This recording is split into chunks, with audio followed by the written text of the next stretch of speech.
artist Micki Watanabe, who I'm really pleased. She came up from New York City today to be with us. And Micki received her Bachelor of Fine Arts degree from Kansas City Art Institute in 1991. And in 1993, she received her MFA from Ohio State University. She's participated in numerous group and solo shows, including White Columns, Rotunda Gallery, Henry Street Settlement in New York City, Dowling College in Islip, New York, Western Michigan University in Kalamazoo, the Urban Institute of Contemporary Art in Grand Rapids, Michigan, and Art Gallery in Chicago. She was awarded an Art Matters Fellowship Grant in 1995, a New Jersey State Council on the Arts grant in 1995-96, and this year she's the recipient of the Polly Krasner Foundation grant. She's been a resident at the Henry Street Settlement and Worldview Studio in the World Trade Center.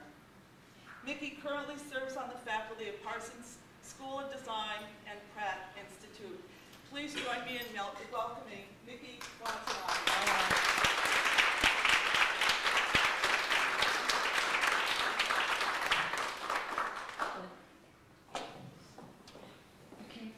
I feel like a newscaster or something. So today I'm gonna, is this too loud? I feel like I'm reverbing myself. I'm gonna speak about the work that's here. Usually I'm behind a podium. I'm a little nervous because I'm usually hidden by a podium in a dark room and I'm showing slides of this stuff, so it's kind of weird to actually be in the room with it when I'm talking about it. But I guess I'll start with this, basically how this body of work came about was, well, from listening to Jean, you know, my intro, I moved around a lot. And there was a time in my life where, when I first moved to New York after, you know, being in school for so many years, I found myself moving every 3 months.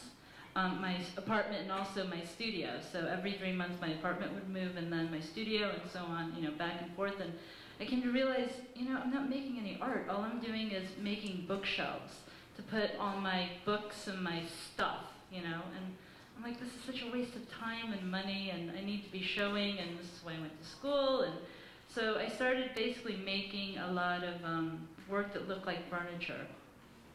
Sort of making work that looked like bookshelves to house ideas on rather than actual pieces. I was doing a lot of installation before I moved, and you know, being from the Midwest, you have all this space to make stuff, and your studio is huge. And when you move to New York, the first thing you're kind of confronted with is this lack of space, storage space as well as just space to make stuff. So I think these are some of the issues that I was dealing with when I first moved to New York City. I guess I'll point to this piece. This is the oldest work in the room. I think I did that in '98 or something like that. You have to look at the sheet. But so those are the series that basically comes directly from the work that looks like furniture. And I was thinking in terms of shelving as kind of like a space where you store items, as well as I started looking in terms of architectural spaces. So the titles of those pieces are called stories. Obviously stories like in different buildings where different families live on, you know, levels, and each of these families have their own stories. And so the word story is kind of like being used in two meanings. So each of these shelving units or housing units are actual spaces that I live near. One is actually down the street from me, and each level obviously is the floor plan of the space itself. And then the smaller one is, I think that one is West End Avenue. So again, these are spaces that actually people live in, but then it's been pared down to be a different scale and smaller to kind of read as furniture, but then again on a different scale it also reads as architecture. So I think coming directly from an installation sort of background, I was still trying to deal with space and issues about space, and when I couldn't make these larger size rooms, I started thinking smaller, and I started doing more of these smaller, guess, architectural model type scales. I think also a lot of my installations from the past would start off with a narrative. I would write a story, like a short story about something that I was involved in at the time, or just some sort of narrative. And then these installations would be something that would visually show the story itself. So I guess the narrative in these, it doesn't really exist in terms of a specific narrative, but you're supposed to kind of guess or kind of imagine, you know, the stories that the families who live in these spaces would, you know, inhabit, I guess. But going back further, actually, I want to talk a little bit about just, I guess, a lot of artists, you know, at some point or another, you realize that you start thinking about a lot of things that you were thinking about when you were 3 years old. I mean, it's funny because you kind of come full circle, and I realized, you know, a lot of the stuff that I'm doing now, I was doing since I was 3.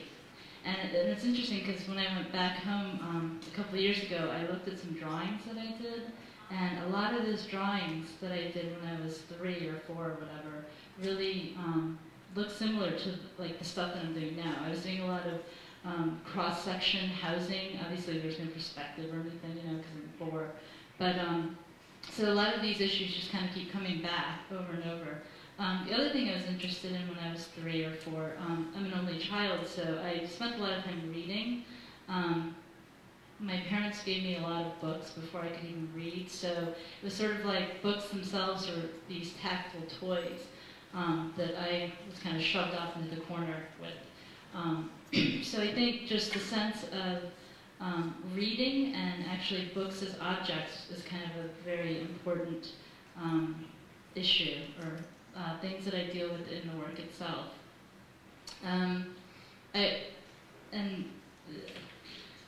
So anyway, so this over here, I guess I'll talk about the specific pieces. That piece is titled Nourishment. The video in it is basically, if you haven't seen it, I'm chewing food, and then I'm spitting out the food, and then along with the food, I'm basically pulling out text. The text is Aesop's Fables. So it's kind of like Aesop's Fables is an example of a group of stories that I have grown up with. My parents gave me these books, you know, in all different languages before I could even read, and I kind of looked at the pictures and tried to figure stuff out. But I kind of think Aesop's Fables is sort of known no matter where you grew up, and it's, you know, it's about morals, and it has this basic storyline, and so that's what that piece, the idea from that piece is from the Aesop's Fables. And then the book pieces here, there's actually 3 that have sound, and it's the one in the corner over there, this one on the podium, and then there's one in the back over there, and those 3 pieces actually contain sound. It's unfortunate you can't really appreciate them in a room full of people. I meant to kind of have them be experienced more individually. It's almost like you're in a library and you kind of come across a book, and you open, you know, up a book to see what's inside, and that's kind of what the text, the sound is about in those pieces. So each of the sound has to do with the specific spaces. The piece over here is titled Ex Libris, Harvard Club Library, and the actual interior of that is the Harvard Club Library in Manhattan, and so kind of like the text of that is about me going into that space and talking about the books there and kind of comparing it to architectural spaces in the city and different types of libraries. And then the sound piece in there is a short story. Actually, I have to digress a little bit, I actually have a hobby. I write essays and I send it to the New York Times magazine section once in a while. I mean, I know it'll never get published, but just something I do for fun. And so I take those kind of stories and I shove them into pieces because they got rejected somewhere else. So they're kind of like these depositories were rejected by the New York Times magazine section. But anyway, so that actually the story in there is about living in illegal loft spaces and about finally getting, actually the interior of that space, going back, is my bedroom that I live in right now. I'm finally living in a one-bedroom, proper, legal residence. And so the story in there is about this whole kind of going from living in all these basic warehouse spaces where, you know, everything's totally jerry-rigged, and to kind of feeling like, oh, I'm a grown-up now and this is my new apartment. And so the story is sort of about that, and it fills that space. What else? Oh, that book over there, the stories in there are, again, I'm using a bunch of different, it's almost like a sound collage, I guess. There's about 10 different stories being read at the same time. I got that idea from, I was reading this book and it was talking about how, you know, in ancient times, this is before people actually knew how to read. They were talking about, I think it was St. Augustine, when he would walk into these libraries and people had just learned to read. And if you can imagine, we now read quietly, you know, just kind of in our heads, silently. But when people first learned to read, they didn't actually know how to read to themselves because it was all phonetically spelled out. They had to physically, you know, figure out how to do the reading and do it verbally. So if you could imagine going to a library, you know, back then in ancient times, and everyone is reading, but they're reading to themselves out loud. You know, what a library like that must have been. So that's what that piece is really about. And then I'm taking these kind of scales, and I try to deal with two different scales at once. Like that piece is bookshelf size, where, you know, it's a comfortable home. But then on the other hand, if you look at it in a smaller scale, it's a whole entire apartment building. Same thing with all these other pieces. When you kind of glance at it, you know, I want you to look at it that, oh, it's a book kind of like spread open on a table that you can just go up and look at. But then when you go deeper inside, the space inside contains a different type of story or a different element. I think, I mean, you do these things kind of not very consciously, and then you stand back and you realize why you did these things afterwards. And this whole scale thing, it's kind of interesting because I think I started doing this shift in scale when I had this residency at the World Trade Center. And it was a really great program because they would let artists have a studio space up there for 5 months. It was on the 91st floor. So it was like totally unimaginable, you know, like I came from this basement, kind of damp studio, very tiny space, and then like all of a sudden I'm on the 91st floor. So the first month basically is just completely wasted. You're not doing anything but just going up there and looking out the windows. And I mean, it's amazing because there's planes flying, you know, below you, and it's like this height that's just so high up there that the stuff on the ground no longer becomes, you know, your normal scale. So I started looking at the ground in terms of just objects.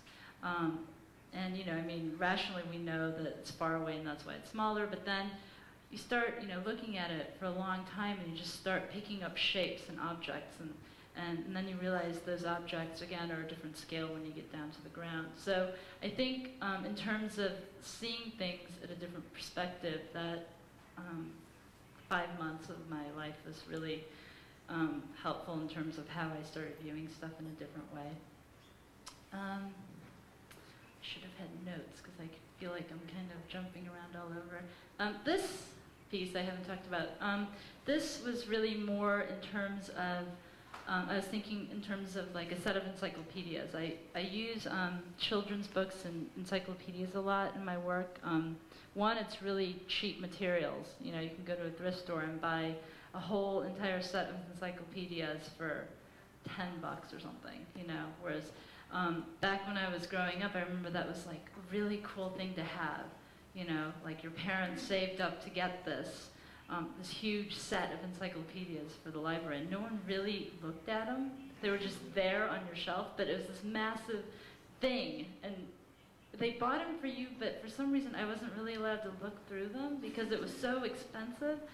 You know, so anyway, so it's interesting now I go to thrift stores and like that whole setup there was $10, you know. So it's kind of like categorized information. It's, you know, completely manageable to experience whatever you want to look up in a paragraph for the most part. So this piece here, basically, I just took a set of encyclopedias, just randomly flipped open a page, and whatever was on that page was what each of these boxes is supposed to contain. The room itself is just my living room, repeated over and over again. I just chose that room because that's the room when I have parties, that's where everyone kind of congregates. So that's kind of the area where conversation happens on a social level. So that's that piece. What time is it? How about that piece over there? That piece over there. Yeah, that piece, it's really hard for me to talk about that piece because that's the newest work in the show, and it's completely different from the rest of the work in the show in that I made this piece to look like an incomplete piece. That piece is supposed to look like something that's in the process of being finished, even though it's finished as a piece in itself, if that makes any sense. I think a lot of the stuff that I make is really influenced by the stuff that's around me, you know, all the time. And right now, wherever I go, there's just stuff under construction.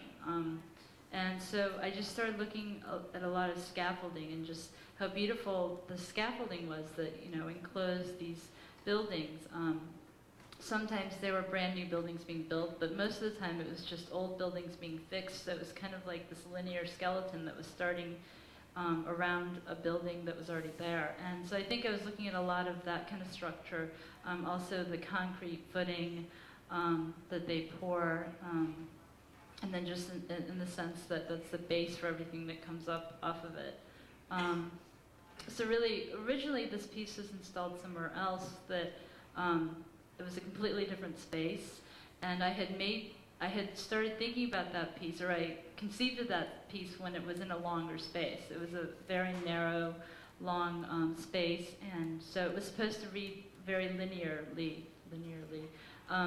where you start off with the set of encyclopedias, and then it just goes down from there, and incrementally the pages are supposed to kind of look like they're moving over to the larger concrete table that's creating a floor plan. So now it's a little bit different in configuration, so it almost feels more like there's 3 separate units. But basically it was supposed to be, you know, this set of encyclopedias being the building blocks, and the building, literally the building blocks for this floor plan that exists on the other base, which is, again, in a different scale. It becomes a model, but then the pages themselves are in their actual scale. So it's still kind of that interplay between 2 different scales going at the same time. I'm trying to think of what else I want to say. I hear myself talking over there in the corner, which is really weird. About stories. So yeah, I mean, and I think a lot of the stuff, and I try to read, you know, I get a lot of stuff from reading as well as just visual stimuli around me. And I think this whole notion of incorporating literature or text into the work really started when I was in graduate school, because, you know, you guys all know when you're in school, you don't really have a chance to actually read anything. You're cramming all the time, you know, or if you're taking art history, you're just looking at slides and memorizing.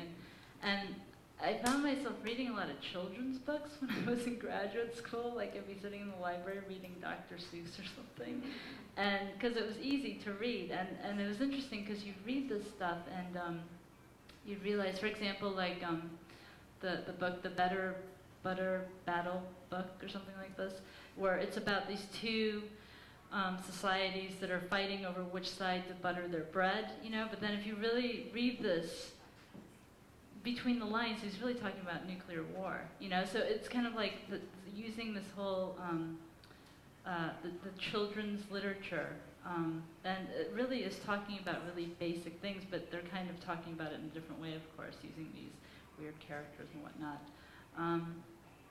So I think, yeah. So I try to read a lot. Should we do questions? I don't know. I mean, I should have had notes because I feel like I'm kind of all over the place now. So.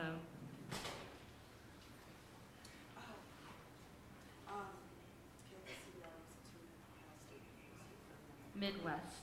I'm from the Midwest.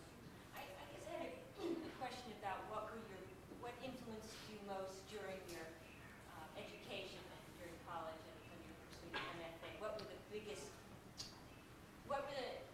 things that had the greatest effect on you or significance? Well, in a nutshell, when I went to art school the first time, well, my undergrad, I went thinking I was going to go into graphic design. And I went to Kansas City Art Institute because that's where the Hallmark Corporation is. And so it's making a face over there. But anyway, so, you know, I thought my life was going to be, this is the 80s, mind you, I thought my life was going to be, I was going to be, you know, carrying around a portfolio, and I had this whole life planned out, like I was going to live in this really cool space with black and white checkered linoleum floors. I don't know why, but that was like what the graphic designer chic person was going to be. Anyway, so I went to Kansas City Art Institute, and I had Dean Snyder for a teacher who has pieces up around here, I think. Anyway, he was a sculptor, and he was a really great teacher, so I guess he would have been one of my first influences. And what he did, I was actually skipping a color theory class, and I was sitting outside, and he was taking his class at the time to go on a field trip to see this photo collection that was at Hallmark. I said, why don't you come along since you're not doing anything anyway? So I went with him to Hallmark, and during the tour, he kind of like said, come here, I want to show you something. And we kind of snuck upstairs to where all the graphic designers were working, and it was just appalling. It was this huge room, no daylight, no windows, in little cubicles. It was like these, I don't know, real or something, just in these little, and I was like, oh my God. And I said, this is what graphic designers do. I said, oh, well, I don't want to do that. I want to be outside and, you know, play with materials and get dirty and, you know, so I ended up going to sculpture department. Plus, that's where all the cute guys work, too. So I went through sculpture, and that was really great, because I got to really experience materials and the tactile, you know, this how to build stuff and how gravity works and all this stuff. And I got injured, and I learned from that, and, you know, all this stuff. And then, you know, I went straight through, and I didn't know what I was going to do after I got out of, you know, my BFA, because that's the one thing they didn't teach you at the school, is how to put together a resume. And you know, I knew how to weld steel, but I didn't know how to get a job. So I went and just applied to all these graduate schools, and Ohio State actually at the last minute accepted me because they had an opening. And it was great because this program, because it's a state school, they have all this money and it's research money, it's like a free ride. So I think the huge influence for me there was, well, when I got accepted, I didn't even know where Ohio was. I just started driving because my, you know, lease was up, and so I got there, and luckily, or lucky for me, they had just built the Wexner Center. And I don't know if you guys know about this place. It's this huge art complex, and they bring in a lot of visiting artists that are dancers, multimedia, like Laurie Anderson. You could go get $5 student tickets to go see her, you know, stuff like this. And so I was really influenced a lot by installation artists and performance artists. And actually, in graduate school, I was doing a lot of installation / performance until I realized I'm really not an actor. You know, like I could write this stuff, but I didn't have stage presence. And visually, I loved the stuff I was doing, but I wasn't really an actor. And I, you know, so I think that's where kind of this whole narrative, that's the only thing that kind of stuck with me since that time. Because I'm still writing stories. Just back then I was performing them badly. And now, I mean, I'm still trying to incorporate this narrative into the work. And I don't think this is 100% successful. And in fact, in terms of where I think this body of work is going, because it's still fairly new, I think I want to, you know, stay with this sort of idea of library as space or something. I don't know, and where all these narratives are. So that's the long question. Space that brings another thing to mind, and it's in the work a little bit. Do you think about public versus private space at all, since you're articulating spaces, and a book is a very private space, Right. a bookshelf is private, but a building is public? Yeah, I mean, I think I tend to really gravitate towards public space that are really not about, not spaces where they were designed for masses. I mean, obviously it's public, so, but not, for example, like malls. Those places like really scare me. Actually, I got here early enough to go walk around down at the Empire State, and it feels like Brasilia, you know? And I mean, that's a space where it feels like, I was like, where is everybody? This is a huge space, but it's such an intimidating space, I think. And the people that were there refused to walk in the middle. It was really interesting. I was out there with my pink jacket on, just like looking around. And all these people were like kind of in the periphery, just taking their strolls or their exercise or whatever, but they refused to go into the middle part. So in terms of space, it's kind of like this very quiet, personal space, I think, even though it isn't a huge public arena. And I don't know what happens in a normal, you know, if they have demonstrations there or what, but it was definitely more of a sculptural space too. There were these objects that were placed, and you as an individual could kind of quietly go and, you know, enjoy it that way. But yeah, no, that's a good question, because I think about that all the time, because I always look at space, but I don't really look at space in terms of inhabiting it, which is really weird. It's more about space as an object that I look at from a distance. So. Or space as an idea. Space as an idea, exactly. Yeah. Because, like, my apartment, you know my apartment, I only have 2 rooms in my small apartment, but I know these spaces intimately, but it's not home. It's really weird because I change the furniture all the time. Like, my boyfriend is, like, you know, being driven nuts by this because he can't just go and find the same thing over and over. I'm always changing stuff about it, and it doesn't feel comfortable unless I'm looking at it as a giant looking down into it. So, yeah. So you had just the opposite experience at the Empire State Plaza, because that's sort of like an interior-exterior space. Yeah.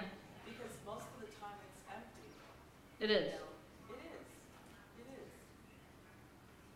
So it's kind of like. It feels like you're really inside of something when you're there. Right. And it's the opposite because it's so monumental. You know, vertically and horizontally.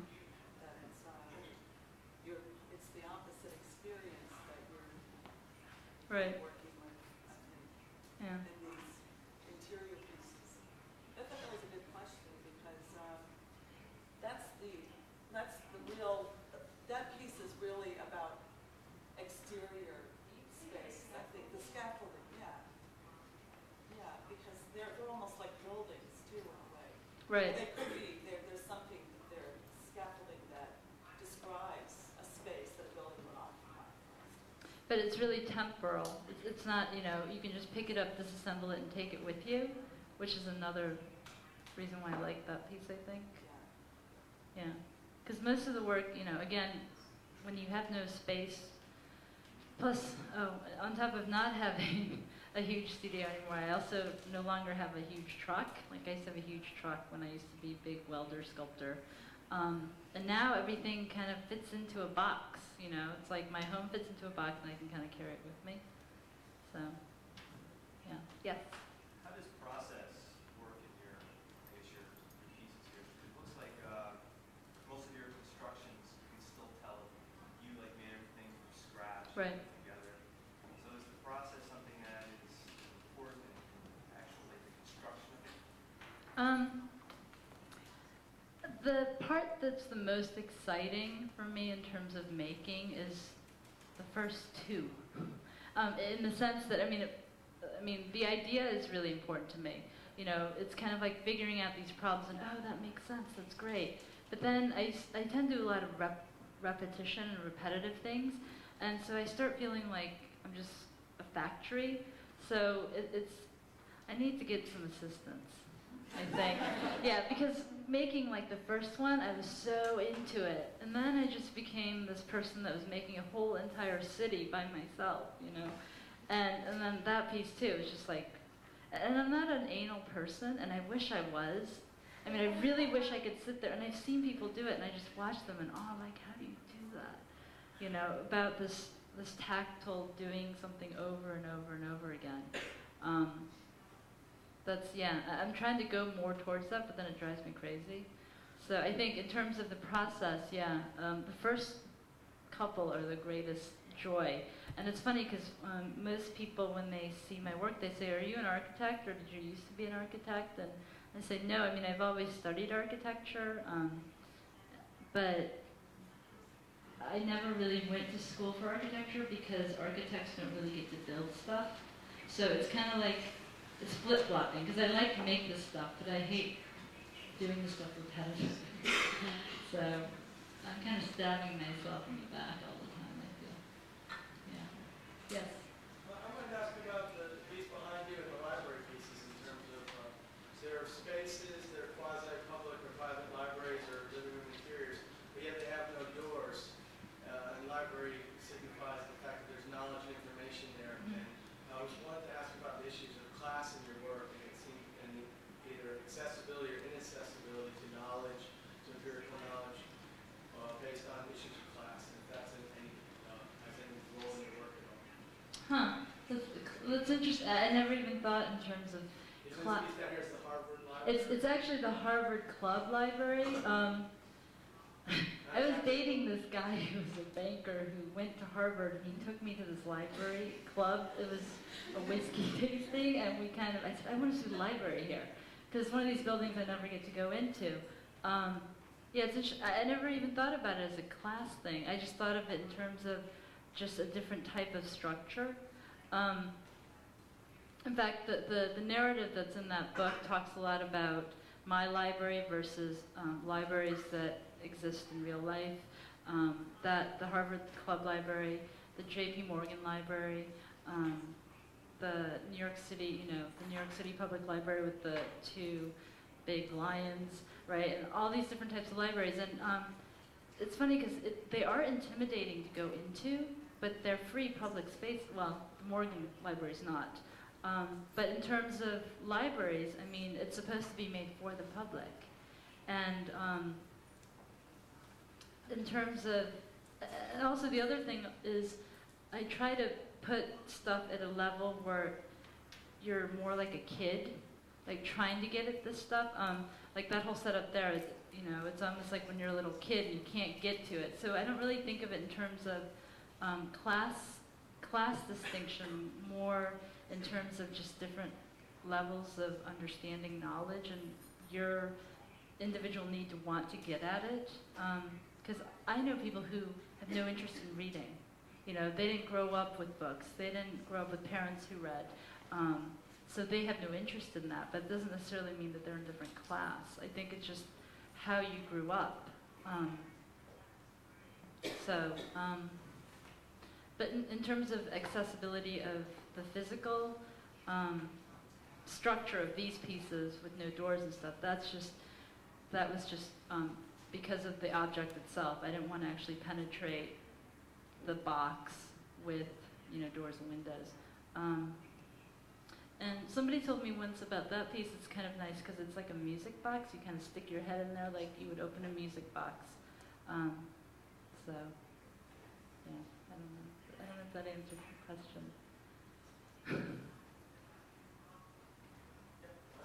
Okay.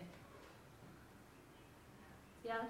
Yeah, in your statement, you spoke about architects being probably the most important influence on your work, at least specifically two of them. One was Louis Kahn. Mm-hmm. I'm sort of interested in the specifics of that. Why? I mean, what was about Louis Kahn that interested you, and how it plays out in your work? Well, I think Louis Kahn and also Ando, for me, they're kind of two in the same kind of, I guess, genre. I mean, I look at both of their spaces as objects, like sculpture, where it's very massive and geometric, and then he penetrates, you know, cutouts and things into it where you can go in. And I don't know anything. I don't know if Louis Kahn did any domestic houses, and I haven't actually physically been to a lot of his places. I've only been to a few, but it does have that feeling like of the Empire State area, where it's like these huge places, and you kind of feel very alone in them. And then Ando also, he does a lot. I mean, I think I just like them because they're sculptural. But they're using architecture more in a sculptural way rather than, and some of them are kind of uncomfortable. I don't think I'd want to live there even. The Ando house, when I was in Japan, I tried to go look at as many private houses as possible, and I kind of like, you know, went up to fences and I peered over it, and they just looked really uncomfortable to live in. But as objects themselves, they're really beautiful. So I think in terms of, they're pretty stripped down too in terms of frills, and I like that about it, I think. So, yeah, that's why I like them. Anybody else have a question? Yeah, when did you move out of the World Trade Center? I moved, actually I was only there for 5-6 months, and I was out of there by 99. Yeah. So. Help rebuild? I don't know what's happening. I mean, I know that the art group that started that is, you know, they still are trying to get back an artist residency program. But, you know, I mean, that specific program was so dependent on that space. And so I don't know what they're thinking in terms of, you know, their next step. Might be interesting to go the opposite direction and do something really low to the ground. Or underground, yeah. Yes? I was interested in just the expression, they build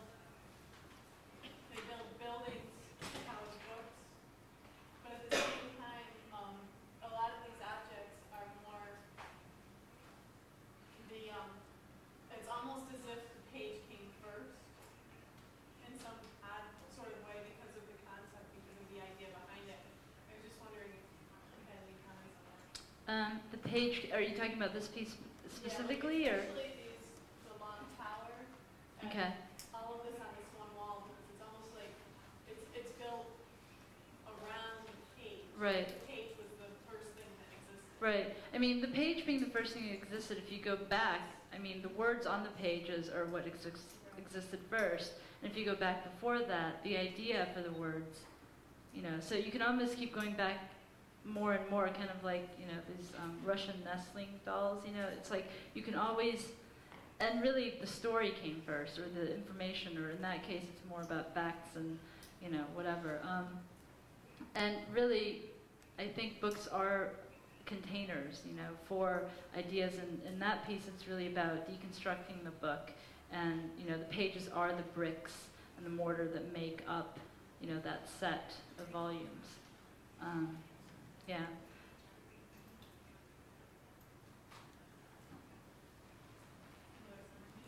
Thanks. Any other questions about anything? Yeah. Well, I want to thank you, Micki. That was great.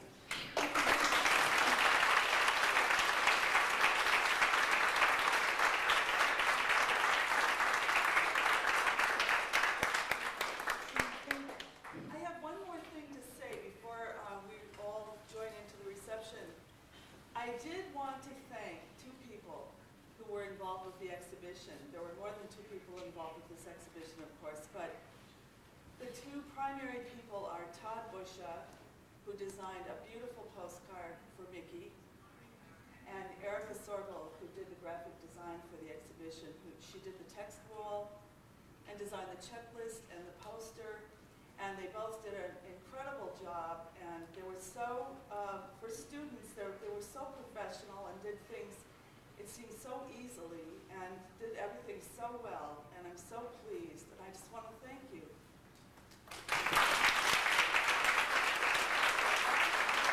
Yeah, no, actually, I was actually going to mention that because this is the most professional place I've ever showed in my life, I think. Oh, good. Yeah, I mean, in terms of, I mean, that wall, oh my God, that's like great. I want to frame that and put it in my apartment. Or the person who painted that, can you come over and do that in my apartment? You know, I want it on this wall right here. Yeah, it's very professionally done. Great. So I want to thank everyone here too. And now let's have the reception.